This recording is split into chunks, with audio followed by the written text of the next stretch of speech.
ఆస్తి కోసం తల్లిని కడతీర్చాడు ఓ కసాయి కొడుకు. పల్నాడు జిల్లా శంకరాపురం గ్రామంలో జరిగింది ఘటన.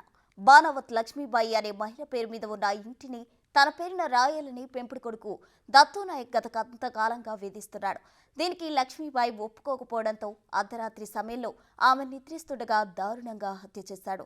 మెయిన్ కరెంట్ లైన్ నుంచి వైర్లను లాగి ఆమె కాళ్లకు షాక్ తగిలించి చిత్రహింసలకు గురిచేశాడు.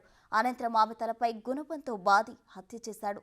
తర్వాత పోలీసులకు లొంగిపోయాడు దత్తునాయక్. కేసు నమోదు చేసుకుని పోలీసులు దర్యాప్తు చేస్తున్నారు.